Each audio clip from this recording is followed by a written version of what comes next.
In this experiment, we are going to take a look at the reaction between sodium and water and use the observations to decide if this is a physical or chemical change. What you can see over here now is a water trough that's half filled with water, and I'm going to add a few drops of universal indicator. Observe what happens. As the universal indicator is added to the water, the color of the universal indicator remains green. Hence, from what we can recall about pH and indicators, if the color of universal indicator remains green, this indicates that the pH of the substance is 7 and the substance is of a neutral pH. This ties into what we understand about the chemical properties of water. It is neither acidic nor alkaline and has a neutral pH of 7. Now, let's take a look at the pieces of sodium that we're going to add to the water. Sodium is a group 1 metal that is very reactive. Hence, for safety purposes, these sodium pieces need to be stored in oil. If not, they would very easily react with the oxygen in air or with water. Now let's take a look at one of the sodium pieces close up.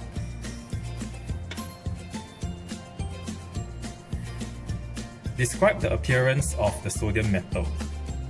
Can you see there is a grey solid or a silvery solid?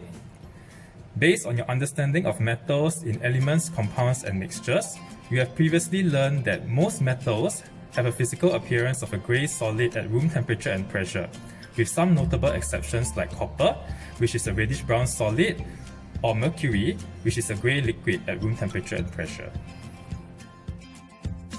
Now, let's put the piece of sodium into the water and observe carefully what happens. The piece of sodium darts about on the water surface, and the piece of sodium would become smaller in size over time. There is effervescence observed, and there is a hissing sound coming from the sodium metal that is darting about on the surface of the water.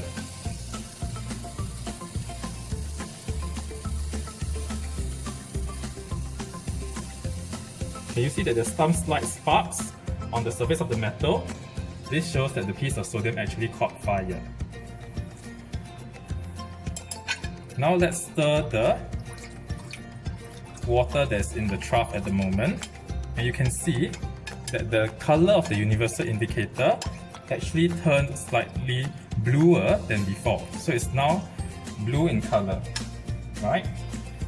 So this shows that the pH of the water is no longer at a neutral pH of 7, but it's actually at an alkaline pH now of above 7. Maybe at this angle it will be clearer to you all that the color of the universal indicator is actually blue now.